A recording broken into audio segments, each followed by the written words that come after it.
घोड़ी के पेट में 11 महीने बच्चा रहता है। कुत्ते के पेट में कितने महीने बच्चा रहता मालूम है? कितने महीने?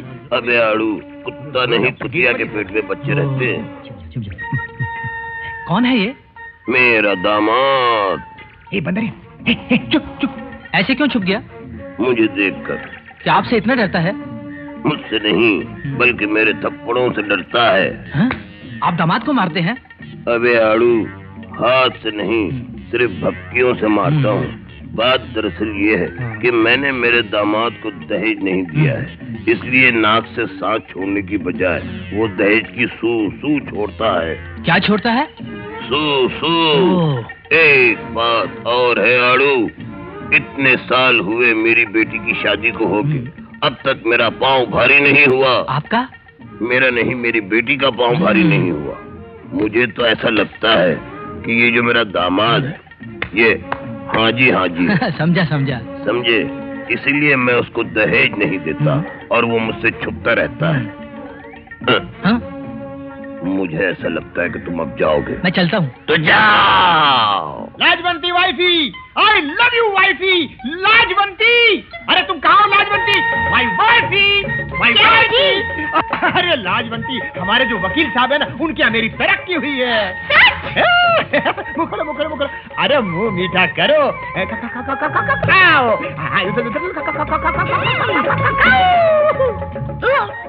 मेरे कलेजे, तरक्की की बधाइयाँ। Thank you. वो देखिए ससुर जी, आपकी बेटी को उल्टियाँ शुरू हो गई आपकी दुआ से। जरूर मिलेगा बेटा, जरूर मिलेगा। एक दिन में 2 खुशियाँ, फिर दहेज क्यों न मिले। लो मिठाई खाओ। मैं कर चुका हूँ। खा लो बेटा। मुझे अब जरूरत नहीं है। मैं कहता हूँ ना, खा लो। मैं बहुत खुश हूँ। अरे बेटा खा लो, खाओ। हाँ, मुबारक हूँ, मुबारक।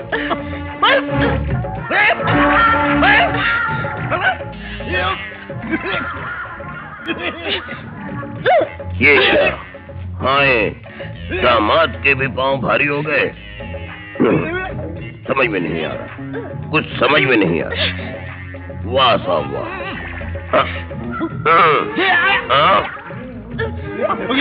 अबे ओ सड़े हुए दामाद, ये सड़े हुए तेल की मिठाई कहाँ से लाया? एक बात याद रख ले तू, जिस तरह से तू मुझसे दहेज वसूल करना चाहता है, मैं वो सूखा धतूरे का पेड़ हूँ जिसका साया तुझे कभी नहीं मिलेगा।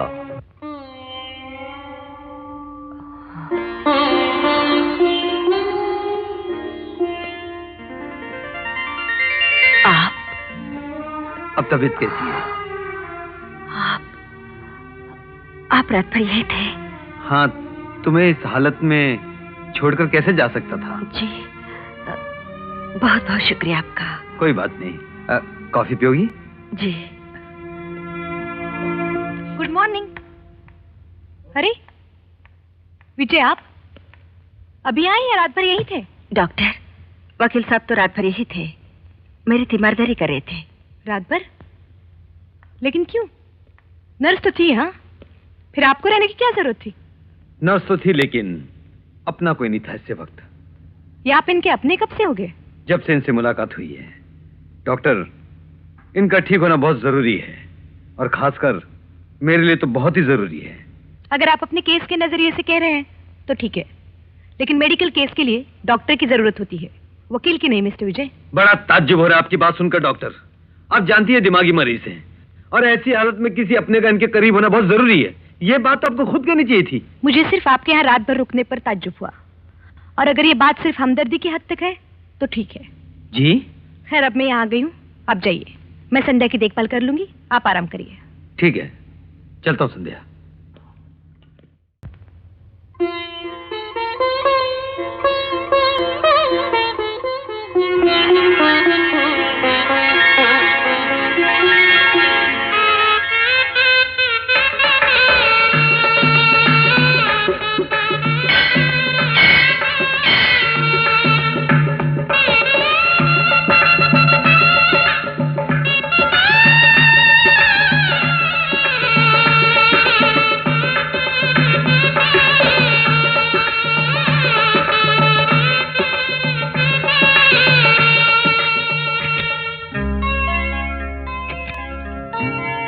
संध्या, मैं शादी के फेरों को पूरा करने के लिए कितनी बेचैनी से तड़प रहा था।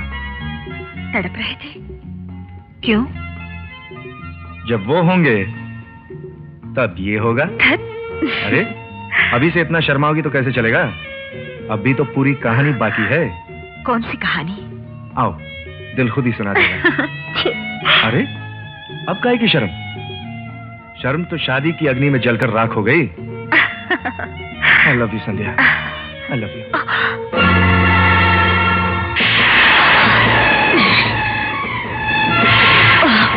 संध्या, क्या हुआ? छोड़ दो मुझे! क्या हुआ संध्या? छोड़ दो! संध्या, मैं तुम्हें अपने करीब आने के लिए कह रहा हूँ और तुम दूर हुए जा रही हो। संध्या, क्या? संध्या, मेरी बात तो सुनो। छोड़ दो! संध्या,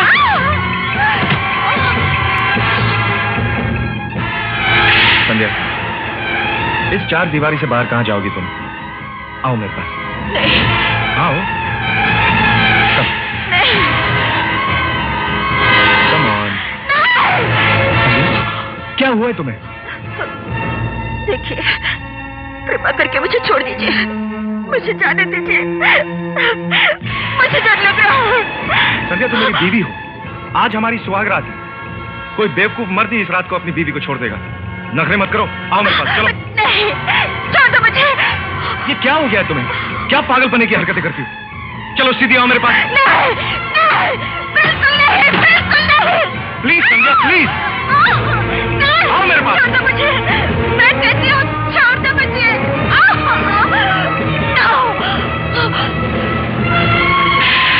मेरी माँ का कातिल है, खूनी है, तूने मेरी माँ की जान ली है। संध्या, संध्या ने बदमाश, औरतों की इज्जत लूटने वाले भेड़िए। संध्या, ये क्या कर रही हो तुम? तुमने मेरी माँ मारा है, मैं तुम्हें जिंदा नहीं छोड़ूंगी, जिंदा नहीं छोड़ूंगी, संध्या! संध्या! नहीं छोड़ूंगी। संध्या, ये क्या कर रही हो तुम? कातिल है, संध्या! कातिल है, संध्या, संध्या, ये संध्या क्या? संध्या,